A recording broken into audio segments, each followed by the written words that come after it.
So there's a small YouTube channel named Growing in the Garden, hashtag not sponsored, and they're a pretty sweet YouTube channel that performs the hobby of gardening, an activity that Wikipedia defines as the process of growing plants for their vegetables, fruits, flowers, herbs, and appearances within a designated space.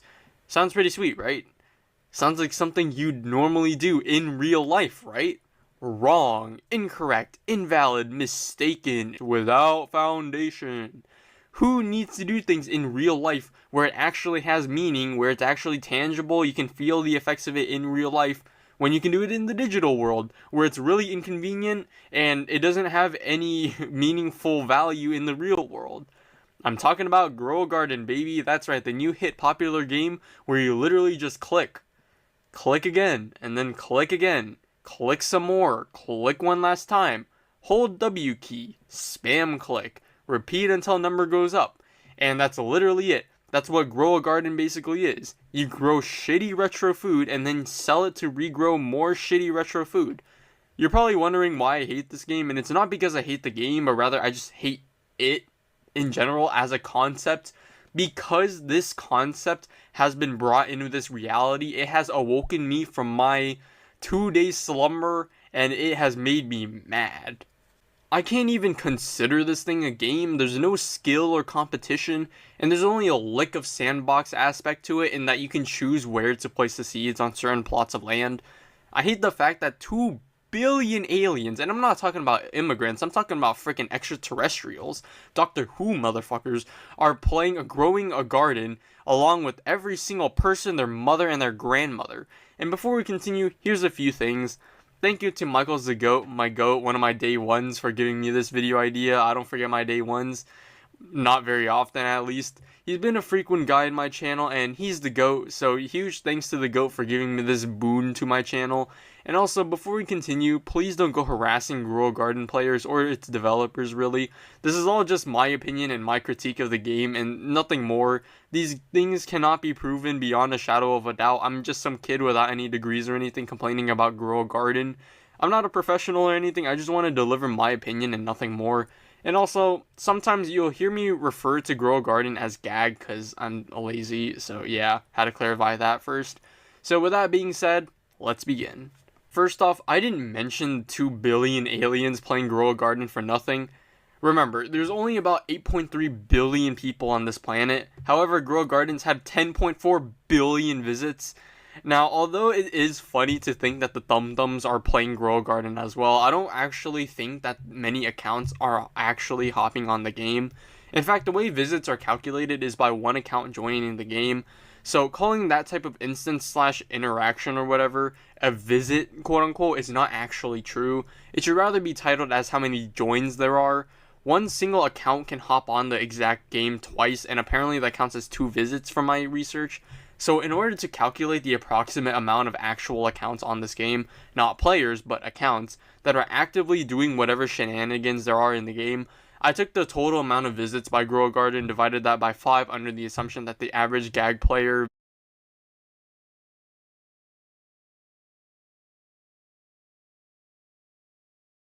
visits an average about like 5 times a day, and we get a total of around 2.8 billion accounts, or 2.08 billion accounts, sorry about that.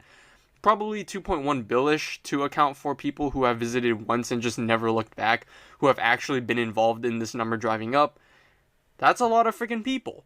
However, there's only approximately 380 million active users on Roblox, and on top of the fact that there's literally more Roblox accounts than people who have access to the internet, then that means there is a ton of bot activity on GAG, which isn't unusual since no one's denying that there's bot activity on Roblox in the first place. But still, Grow a Garden is not as good as people think it is. Let's be real here. The reason why I have to prove that there's botting on Grow a Garden is not because the botting itself is a problem, even though it is, but rather because I just want to highlight that Grow a Garden is not as popular or good as anyone says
it is. The heavily inflated numbers may say otherwise, but people need to understand where certain numbers come from, and the sources of these numbers may paint an entirely different picture. Those 2 million players could just as likely be bots. Otherwise, there's not a whole lot of people who actually like playing Grow a Garden. This needs to be mentioned specifically because I know damn well that there's at least one person out there who's just playing Grow a Garden just because of its popularity. Well, sorry buddy, sorry to shatter your worldview or whatever, but GAG is not as popular as you think it is. But putting aside its popularity, what makes this game great is its gameplay, right? Wrong. Grow a Garden is probably one of the most mindless games I have ever seen. It's just a glorified 3D cookie clicker. There's no strategy, genuinely, there's no strategy at all. It's just grow plant with bigger number, and that's it. This has set the precedent where creators on Roblox can now make half-assed games with a very simple concept, and take that very simple concept and make it so simple to the point where, again, many different bots can come into the game and just absolutely trash the place and become a piece of evidence for dead internet theory. Again, this game is not meant for everyone, no game is, but I genuinely feel like Grow a Garden is just an excuse for some random guy to make some lousy ass game to make a quick buck or two. And the worst part about it is that, unlike other games, Grow a Garden is so simple in its mechanics to the point where it can easily be botted. And sure, some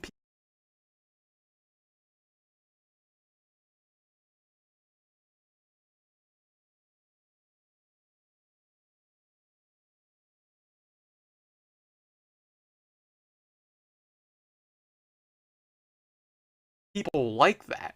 But again, what is the point of playing a game if you don't want to be stimulated? If you want to just, like, you know, play some random measly game, if you don't want to be too stimulated, like, that makes no sense at all. And again, I genuinely feel like Grow a Garden is just some excuse for some guy to make a quick buck or two based off, oh, I see gardening, I'm gonna make that a game. Let's farm online.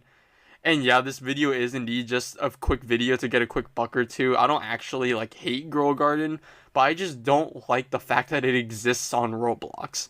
So yeah, that's about it. That's all I really gotta say. Overall, Grow a Garden is not a game. At the very most, if you really want to call it a game, it's a really bad game, and at the very most, Grow a Garden is literally not a game by any metric. You just mindlessly click on random crap to grow random vegetables that you can just grow outside. We really need to find a different definition for a game, because applications like these are not games. They are just... it's just whatever, you know? Like, you just click on with your mouse and maybe you hold W key. I've barely seen anyone hold S key at all. And yeah, that's about it. That's all I really gotta say. I hope y'all have a good day, and bye.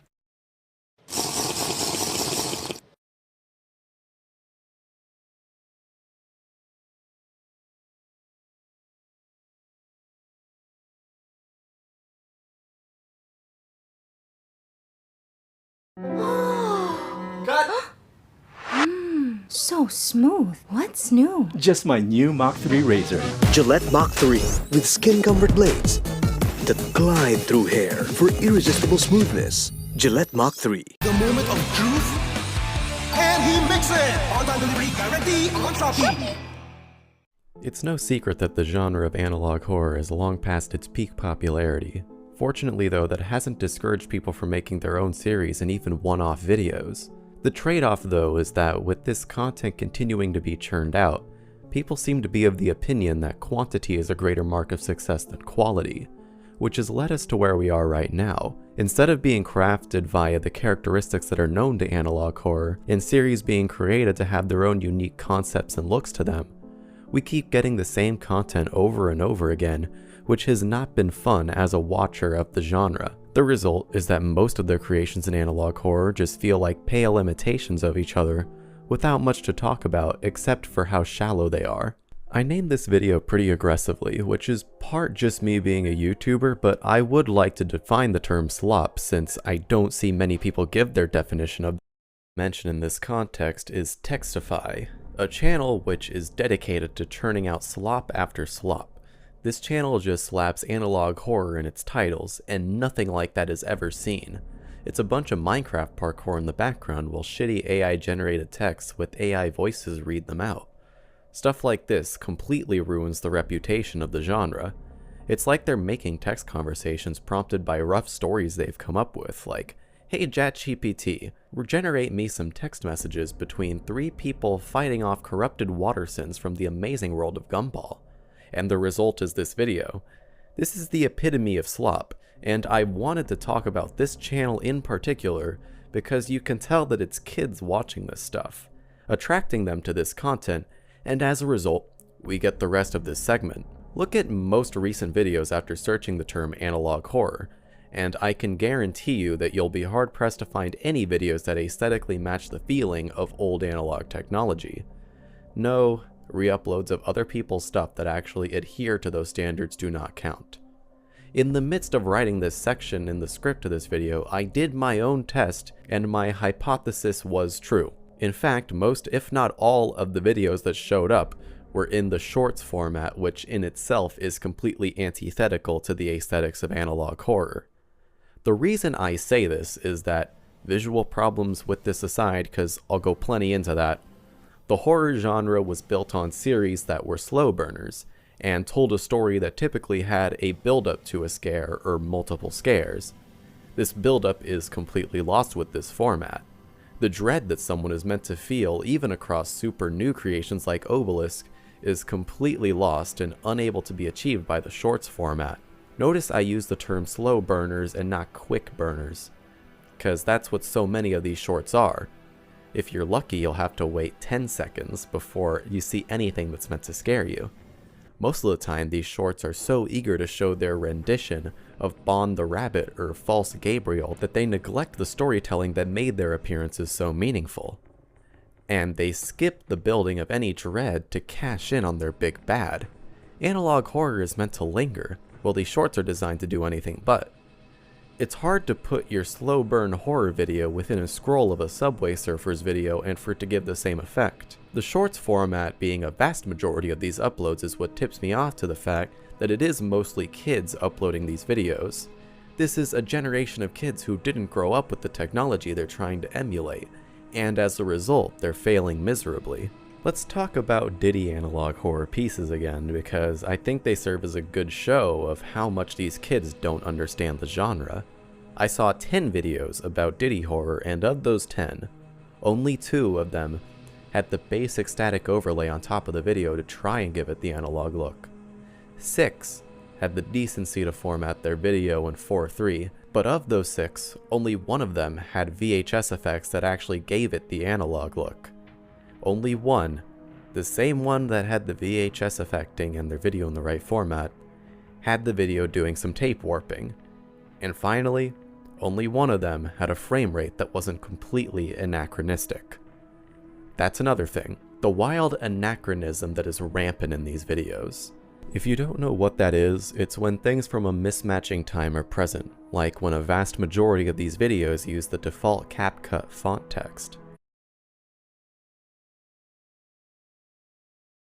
When they throw it around so errantly. I define slop in this context as content that is easy to quickly create, on account of no effort being put in, and as a result of this lack of effort, it is completely bland and void of anything interesting. Another qualifier I have is that a lot of slop is hard to distinguish. For instance, one slop analog horror is completely the same as another slop. They could very well have been made by the same person due to the lack of any uniqueness. You know how after you eat fast food and you're just hungry like an hour or 2 later? And for a taste that is completely unremarkable at that. That's how a lot of this analog horror content feels, and I'm here to discuss why that is. As I've discussed before, every topic that gets even a slight bit of buzz is destined to have someone create analog horror out of it. It might even get multiple people making an analog horror out of the same property. You might think it would lead to better quality since competition, blah blah blah capitalism, but that's just not the case at all. When I say that people will make an analog horror out of anything that gets attention, I mean anything that gets a bit of attention. For instance, there are so many people who have made an analog horror video out of P. Diddy to the point where it's hard to tell which of these are sincere horror creations and which of these are just trying to capitalize on a meme. If this is a sincere attempt to make horror content out of all the Diddy stuff, then there's a whole conversation to be had about the ethics of using stories of real survivors for a cheap scare. There were actual children that were taken advantage of by Diddy according to all those who spoke out against him, and their experiences are now being thrown into the analog horror slot machine to make videos that are made to be content rather than tasteless art, or even a way to spread awareness about Diddy's antics in the worst possible way. When these people make stuff like Diddy into a cheap video for shock value, it's just lazy and it's disrespectful to anyone who had to suffer from his actions. Analog horror used to have actual creative stories to tell, and now we're just dragging real-life cases of abuse into this format, which is why the genre gets such a bad reputation. At least Urban Spook had the decency to be tasteless about fake stuff. I highly doubt that any of these are made to be scary. My honest belief is that these are just people making memes. Are the memes funny? No, not in the slightest. While this is just one of them, I can assure you that none of them are any better in their humor or their execution. Again, this is just one video, and it's quite short because I can't be bothered to describe a Diddy horror video that's longer than a minute and a half. So we start with an emergency alert that a tall black figure with a BBL is chasing children. He is, of course, holding baby oil, which alludes to all the oil that Diddy was found to have. If he catches kids, then they're gone forever. He's quite dangerous at 8 feet tall, and he reaches speeds of 6 to 7 miles an hour, and he can be shooed away with a job application. As you can see, this video is very obviously a joke, not scary, and the worst offense of it all is that it's not even funny. Unfortunately, this stuff gets a non-negligible amount of views, with the one I just talked about sporting 49k. Most people can only dream of a video getting this kind of view count, and something like that is going to this effortless meme. It seems like someone is just trying to cash in by turning this prolific abuser into a villain with a horror format that is popular. That's really the problem with a genre like this getting so massive when it's simultaneously super easy to recreate. Modern apps allow someone to just put a screen filter and text-to-speech voice on their video, and now it's analog horror. With such a low barrier to entry, it is no wonder that people are just rapidly firing at the wall to see if something slightly sticks. Look for anything that has gained popularity, especially with young people, and you will find an analog horror piece of it, whether it's made as a joke or a genuine attempt to be scary.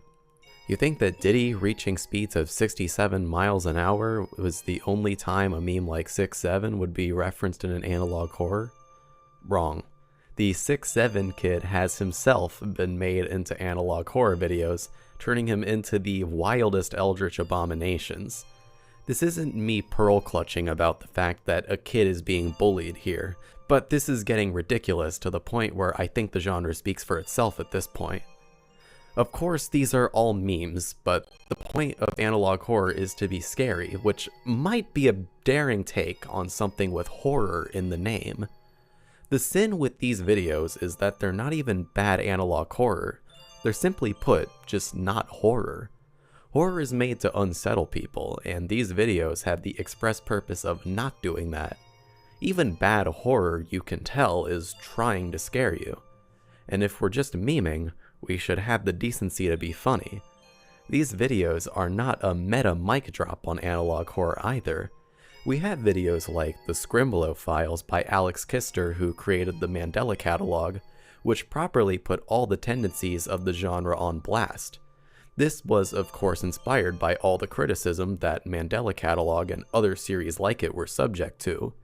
These Diddy horrors aren't even proficient enough to be what Scrimblow Files is making fun of. They're that effortless. I am willing to accept the argument that a lot of the people making these videos are children who don't know what they're doing when they're making all this.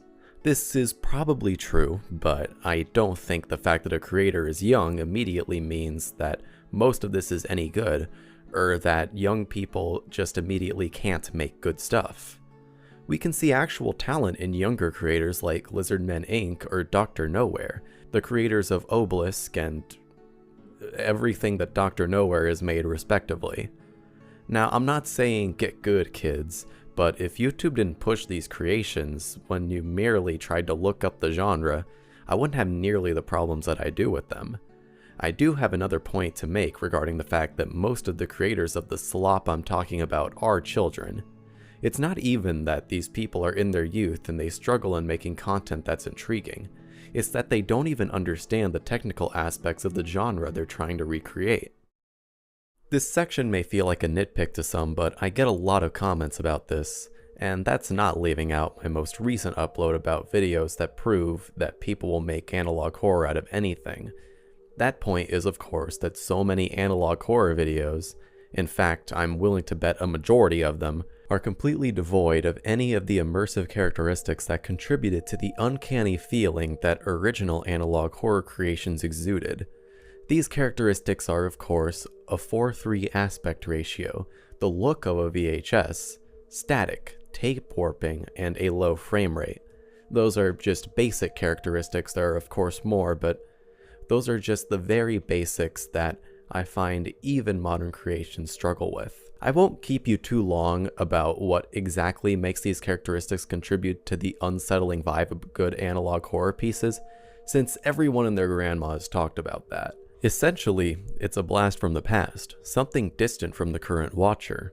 It can invoke nostalgia or a sense of dread from those who grew up with analog technology, often reminding them of being a kid watching late-night programming and then getting hit with an emergency alert or an anti-piracy screen. That would be why so many creators who grew up with that inevitably have some sort of bit in their series that takes the form of a public service announcement. For modern generations, it's a completely foreign medium, so it's something other than the clear and smooth graphics that are all they know, which for them can tap into the uncanny valley. The uncanny valley, in short, is when people feel unease from looking at something familiar, but ever so off that they can tell something's wrong. Observe these images of police renderings of missing people right here, and you can tell something is off about these people. We can also tell that they're unmistakably people, and are at least trying to give off that effect. Of course, what I'm talking about in this video doesn't even hold a candle to the unintentional horror of these missing person renderings. It's not even that tapes or washed out CRT colors look old. It's that they imply that something has been lost in translation, as many fine details are completely unintelligible when observed with analog technology. Degradation in the medium is present, and that's the whole point, which seems to be lost on so many modern creators. Something I need to mention in this context is Textify, a channel which is dedicated to churning out slop after slop. This channel just slaps analog horror in its titles, and nothing like that is ever seen. It's a bunch of Minecraft parkour in the background while shitty AI-generated texts with AI voices read them out. Stuff like this completely ruins the reputation of the genre. It's like they're making text conversations prompted by rough stories they've come up with, like, "Hey ChatGPT, regenerate me some text messages between 3 people fighting off corrupted water sins from the amazing world of Gumball." And the result is this video. This is the epitome of slop, and I wanted to talk about this channel in particular because you can tell that it's kids watching this stuff, attracting them to this content, and as a result, we get the rest of this segment. Look at most recent videos after searching the term analog horror, and I can guarantee you that you'll be hard-pressed to find any videos that aesthetically match the feeling of old analog technology. No, re-uploads of other people's stuff that actually adhere to those standards do not count.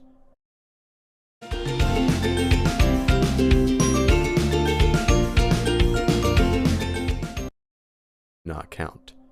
In the midst of writing this section in the script of this video, I did my own test, and my hypothesis was true. In fact, most if not all of the videos that showed up were in the shorts format, which in itself is completely antithetical to the aesthetics of analog horror. The reason I say this is that, visual problems with this aside, because I'll go plenty into that, the horror genre was built on series that were slow burners, and told a story that typically had a build-up to a scare or multiple scares. This build-up is completely lost with this format. The dread that someone is meant to feel, even across super new creations like Obelisk, is completely lost and unable to be achieved by the shorts format. Notice I use the term slow burners and not quick burners, because that's what so many of these shorts are. If you're lucky, you'll have to wait 10 seconds before you see anything that's meant to scare you. Most of the time, these shorts are so eager to show their rendition of Bon the Rabbit or False Gabriel that they neglect the storytelling that made their appearances so meaningful. And they skip the building of any dread to cash in on their big bad. Analog horror is meant to linger, while these shorts are designed to do anything but. It's hard to put your slow burn horror video within a scroll of a Subway Surfers video and for it to give the same effect. The shorts format being a vast majority of these uploads is what tips me off to the fact that it is mostly kids uploading these videos. This is a generation of kids who didn't grow up with the technology they're trying to emulate, and as a result, they're failing miserably. Let's talk about Diddy analog horror pieces again, because I think they serve as a good show of how much these kids don't understand the genre. I saw 10 videos about Diddy horror, and of those 10, only 2 of them had the basic static overlay on top of the video to try and give it the analog look. 6 had the decency to format their video in 4:3, but of those 6, only 1 of them had VHS effects that actually gave it the analog look. Only 1, the same one that had the VHS effecting and their video in the right format, had the video doing some tape warping. And finally, only 1 of them had a frame rate that wasn't completely anachronistic. That's another thing, the wild anachronism that is rampant in these videos. If you don't know what that is, it's when things from a mismatching time are present, like when a vast majority of these videos use the default CapCut font text and modern AI voices to try and replicate broadcasts that would have been before either of these things existed. It is a one-way stop to sucking all the immersion out of a video, and it's all too common.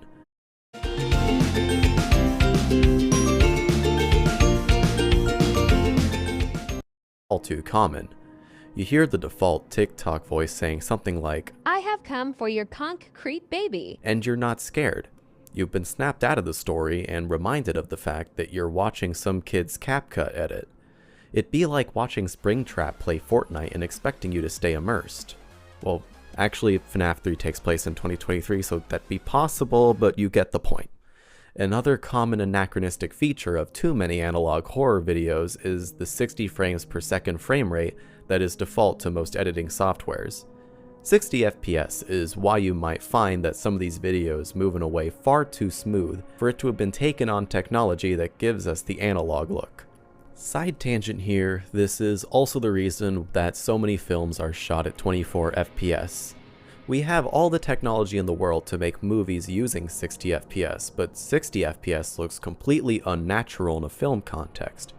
Take these 2 movie scenes for example. The only difference between these 2 is the frame rate, but one looks like the film you'd see in theaters, and the other looks like something you'd see playing to demo TVs in a Costco.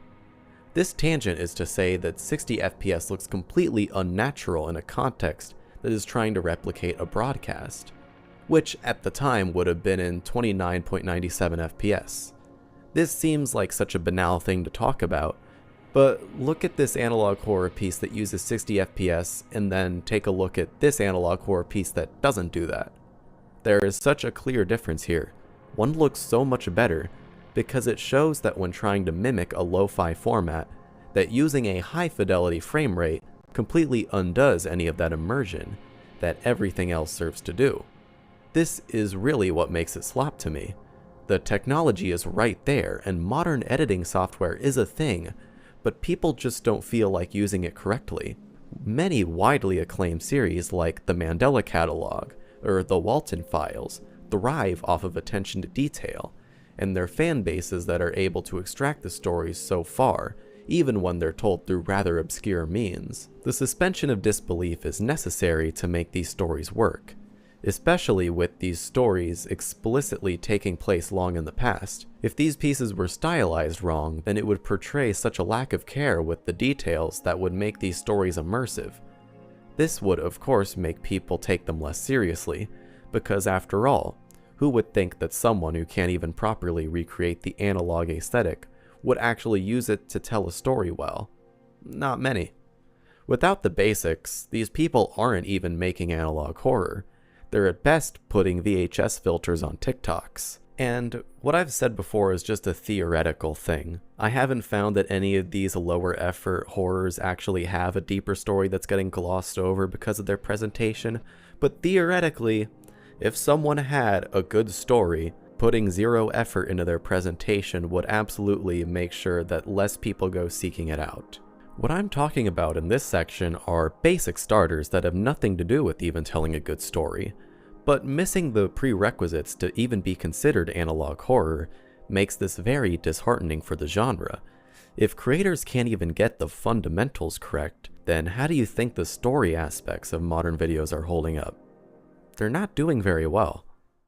For the other sections, I have admittedly been picking some low-hanging fruit and acting like that's a very impressive thing to do. I've been focusing on technical failings that, by my own standards, make the videos not even fall into this genre. My overall point with that is not that these analog horror videos would all of a sudden be good if they had nailed the technical aspect. In fact, as I'm about to show, nailing the technical aspect is far from all that's needed to make a good horror piece. The last aspect of a lot of analog horror that makes it feel like the genre is heading in the slop direction would be the fact that it's rare that anything feels creative anymore. If an analog horror piece does manage to get all of the aesthetic flourishes correct, then they're at least able to be comfortably called analog horror. Just being analog horror, though, isn't enough to consider it good, though it sadly is a very impressive feat for the genre. It seems as though a lot of analog horror nowadays is just a pale imitation of tropes in popular analog horror videos that actually did something new in the genre. For instance, we have this video based on the Three Little Pigs fairy tale, which is an analog horror rendition of that story. I won't go too deep into what happens in that video because I think we've all heard the story of the Three Little Pigs. It just puts that story in the analog horror format. We can see from the video that it aesthetically fits into the genre based on its looks. It at least has the decency to be low fidelity, unlike too many of its contemporaries. The critique to be had of this piece has everything to do with its presentation beyond the basic parameters. Anyone who has watched the Walton Files before can tell that this is trying to have the same art style and rhythms that Martin Walls was able to achieve when he made his series. The creator is very transparent about their inspiration to make this, but I find that there's a point where a video goes from being inspired to straight up copying. So many newer creations are just derivatives of a few early series that did these tropes effectively. Simply put, there's nothing new being brought to the genre in this video, and I wish that was the case since this video is wildly popular, sporting 5.6 million views. Unfortunately, when I watch this, I'm not scared or sucked into this world at all. I can only think, this person really likes the Walton Files. Pagsabay-sabay na sakit ang bumanat, Rexedol Forte, mas bilis banat sa apat! Files. If they put their own spin on the format or on the scares, then I wouldn't be so disappointed with this video. This creator has the technical ability to make something great, which already puts them in the upper echelon of analog horror creators, but they use it to imitate someone else instead of making something original. I do really need to commend this creator for not just making a PSA type video though. Watching Slop for so long did make this admittedly a refreshing watch. I'm not saying that everything that everyone makes needs to be genre defining, but some stuff is just too shameless to brush aside. This is the first time you'll hear me praising Urban Spook on this channel for his series as a whole, but at least with Urban Spook, he had a story planned out from the start, and that's becoming more obvious as episodes come out, and he has a unique style that he puts into his music and art. Discussion about the story itself aside, modern creations make Urban Spook, a series that I've criticized harshly in the past, stand out as an experimental and avant-garde piece. It may be edged with no purpose, but I'd rather watch him expand on a story he's clearly put more work into than any of these new videos that have cheap scares and copies of the Mandela catalog. I poked fun at a trope throughout this video, and now it's time to put it on full blast. And that is a dull PSA format that 90% of the videos that can even be called analog horror fall into. Take a look at these 4 videos. These are all some of the most popular analog horror videos on the platform, sporting views in the 7 figures. Intuitively, you can probably tell they're all made by separate people judging by the framing of this video, But there's really nothing here to distinguish these videos from a visual standpoint. They come in the form of a black screen and minimalistic visuals and a text-to-speech voice reading out the text on the video. Some pull off the VHS effect better than others, but that doesn't change this fact. None of the videos escape this scene. These videos make an attempt to cash in on the unsettling nature of a late-night emergency announcement, but they never leave that announcement, and only leave us with the concept that something could be scary. The public service announcement format can work, but it has to be in the service of a broader narrative, while these videos are under the impression that just a PSA is a story in itself. Other series have done the informational program format well, like Vita Carnis or The Boiled One. I have my criticisms of those videos, but they at least succeed in doing what all the other pieces fail at, which is telling a story that doesn't feel too dependent on someone else's style. Something can be far from the best without being slop, of course. The problem isn't that analog horror is incapable of being creative. The problem here is that I see a lot of potential in the technical abilities of creators that feel like putting in that effort, but so many of them feel like making the same video over and over again. Things like PSAs and weird distorted figures that are not horror in themselves when they're devoid of context that gives them meaning.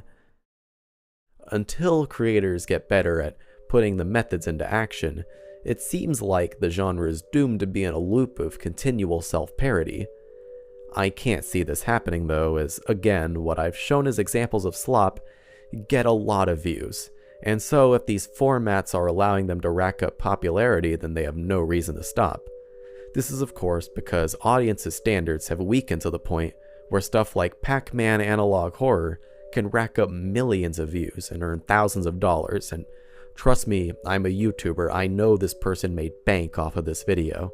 It's discouraging as someone who finds the genre intriguing. Seeing people turn it into a mechanism for printing money rather than making art has made it a far cry from what it used to be. I'll be an artist too, Mommy. Kahit wala. That did these tropes effectively. Simply put, there's nothing new being brought to the genre in this video, and I wish that was the case since this video is wildly popular, sporting 5.6 million views. Unfortunately, when I watch this, I'm not scared or sucked into this world at all. I can only think, this person really likes the Walton Files. If they put their own spin on the format or on the scares, then I wouldn't be so disappointed with this video. This creator has the technical ability to make something great, which already puts them in the upper echelon of analog horror creators, but they use it to imitate someone else instead of making something original. I do really need to commend this creator for not just making a PSA type video though. Watching Slop for so long did make this admittedly a refreshing watch. I'm not saying that everything that everyone makes needs to be genre defining, but some stuff is just too shameless to brush aside. This is the first time you'll hear me praising Urban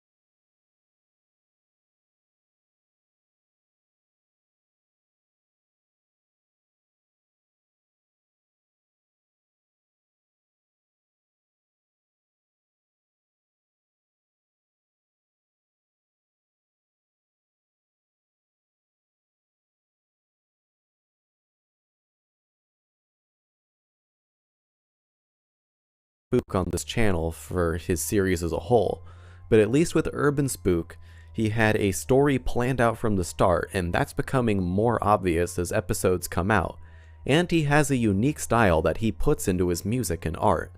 Discussion about the story itself aside, modern creations make Urban Spook, a series that I've criticized harshly in the past, stand out as an experimental and avant-garde piece. It may be edged with no purpose, but I'd rather watch him expand on a story he's clearly put more work into than any of these new videos that have cheap scares and copies of the Mandela catalog. I poked fun at a trope throughout this video, and now it's time to put it on full blast. And that is a dull PSA format that 90% of the videos that can even be called analog horror fall into. Take a look at these 4 videos.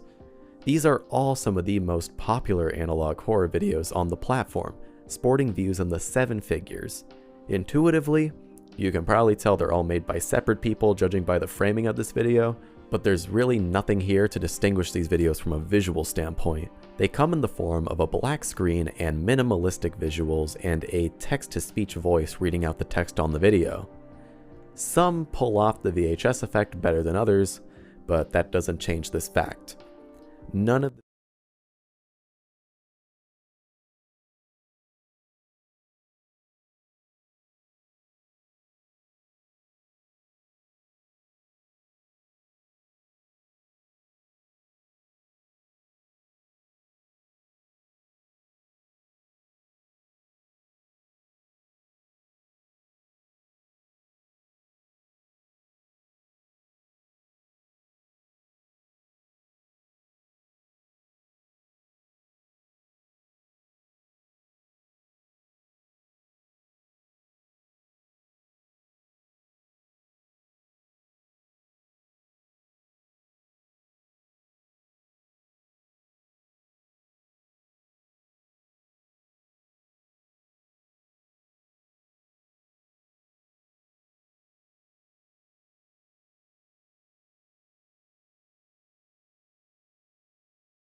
into a key plot device is some very impressive attention to detail, and it's stuff like that that keeps the genre alive.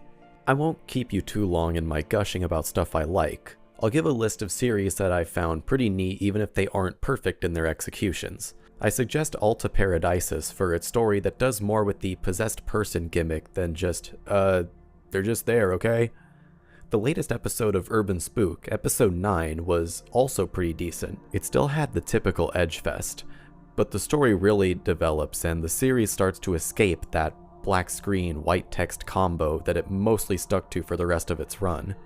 Everything Dr. Nowhere puts out also has some unsettling imagery, so check him out too, even if the story writing could suffer from some pitfalls here and there.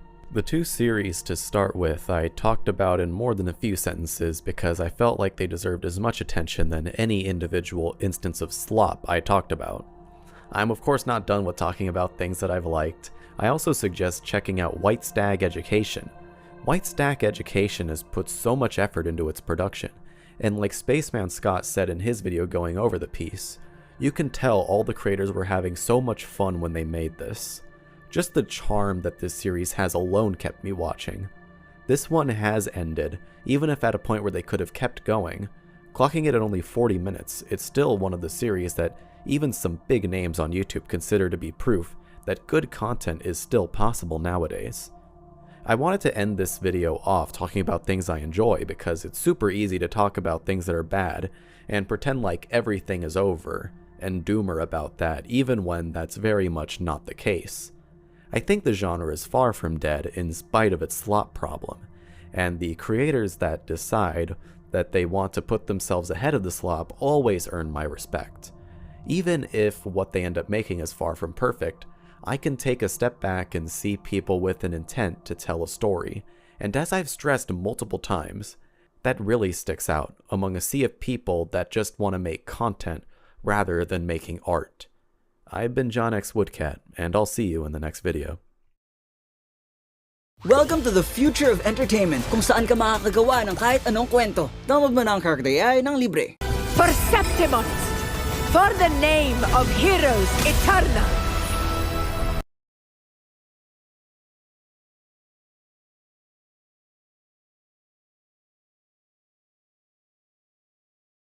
Sometimes a couple friends get bored during a late night Discord call, and what better to quell that boredom than with some analog horror videos?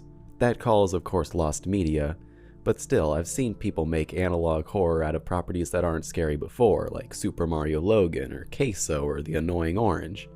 But that's nothing compared to the absolute horror of more current creations of the modern day. I, of course, can only be talking about analog horrors that have room to do some fine analysis, like I have here, and like I've done in the past. So that is of course why this next part was a long time coming. These analog horror videos are the scariest thing I've seen in a while, but something truly horrifying is the idea that my personal information is out there for the taking. To quell that fear, I have this video's sponsor, Aura. The modern day is a very insecure time to be online with data breaches happening left and right. These data breaches greatly sabotage our privacy while data brokers make millions off of it. With Aura, I can see which data brokers are buying and selling my personal information, and I can send opt-out requests to all of them in a single click. Opt-out requests which they are legally required to abide by, even if they try to obscure that process as much as possible. Another feature I really like about them is their VPN, which was greatly helpful in researching content which was not available to my location in the US with my banned movies iceberg. Aura helps keep my data away from any bad actors looking to do anything unsavory. Online privacy is important to me, and it probably is to you too, which is why my link, aura.com/woodcat, is in the description where you can start your 2-week free trial today and see who's selling your data. Breaking the rules of what prompted this video is actually a digital horror video that's going for more of the Vibing Leaf style, which uses Gorilla Tag as its launching point. Vibing Leaf, of course, is a creator who's able to pump out content using distortions of properties familiar to us. Many people seem to lump them in with the analog horror crowd, even though most of their creations don't fall under that umbrella, even if their videos still can invoke a uncanny feeling in the viewer. But onto the video though. This Isn't Gorilla Tag starts with some gameplay from Gorilla Tag with some text on screen to replace commentary that a YouTuber would normally give, which is quite reminiscent of videos that people would make about Minecraft back during its first wave of popularity in the early 2010s, and it's even paired with low-quality royalty-free music to further that immersion. The only thing to break that said immersion, though, is the fact that the default CapCut font is the one that's being used on screen, but that's a nitpick at best. We start with some exposition about the player having just found this cool mobile port of the game from a YouTuber, which is the fixing to be quite the creepypasta intro. It then shows the channel on screen which led the player to the copy, which is really looking like one of those videos with a virus link in the description. But without further ado, they proceed to start playing the game. The loading screen of the game is a little disconcerting, flaunting its price tag of free and title of Gorilla Game and not Gorilla Tag like was advertised. The saturation seems to be cranked up and the brightness turned down. It's quite minimalist in its execution, but hey, at least it's not so try-hard as being something like Sonic.exe. And the music isn't extremely try-hard either, it's just a slightly distorted ambient piece. The starting screen has the start button suspended over a Vibing Leaf style image of a Gorilla Tag gorilla with hyper-realistic teeth and hollowed out eyes. The face itself reminiscent of an early AI image.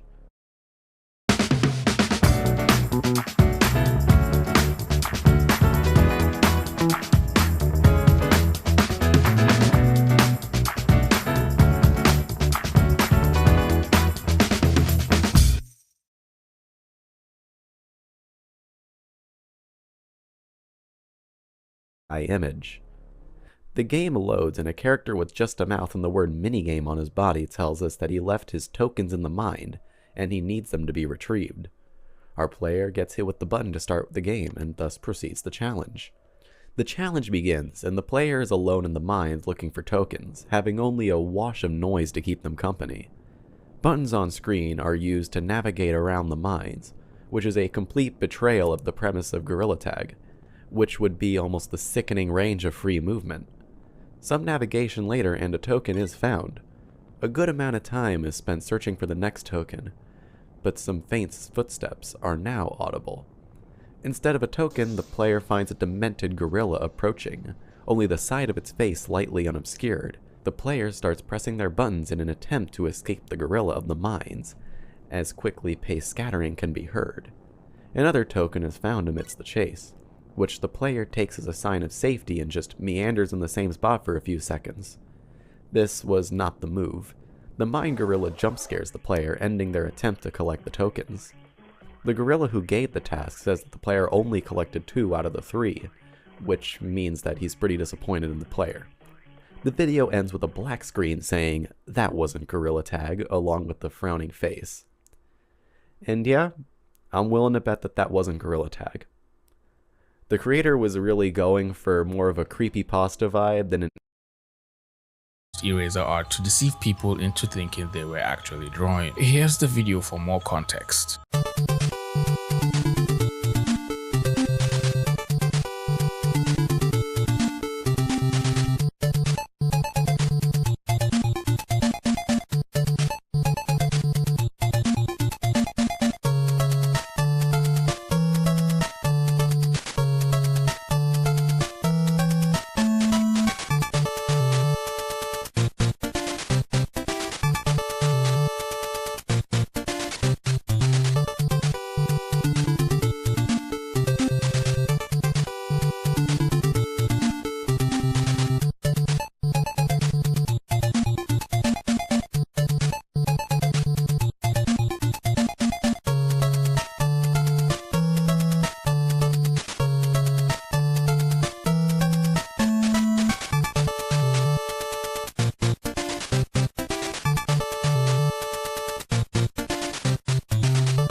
Really living in a time where even speed paints can't be trusted anymore. I actually thought those were real and had been drawn that way without AI. But then someone asked an interesting question about using this eraser art technique, but only as a way of studying instead of faking art. Wouldn't that work as valid practice to learn colors and rendering Of course, not by using AI and not posting it as my work, but just for practicing. Well, in theory, that actually sounds like a pretty good idea. And if you casually think about it, it does seem like you could actually gain some knowledge by practicing this way, since basically what you're doing is just picking colors from the photo or drawing or painting that you're studying and then using that to redraw it in your own way. But this ultimately creates a huge problem, especially for beginners. It ruins your perception of understanding color theory and how colors work when you eventually want to start making your own drawings without picking colors from another artist or from pictures, which will eventually leave you relying on color picking to make your own art. Of course, you can pick colors when you're studying a few times just to see where the colors sit on the color palette, but in the long run, it's better to just train your eye into seeing the colors and then trying to pick them yourself just from looking at the reference photo or the painting you're studying. Now, I'm not saying picking colors is entirely bad, but you'll be a much better artist if you just train yourself to be able to pick colors directly. Another artist made a video trying out the eraser artist technique and immediately called it out for looking terrible compared to when you just made the drawing using any other art style. And after watching the video myself, I could definitely see where they were coming from, because this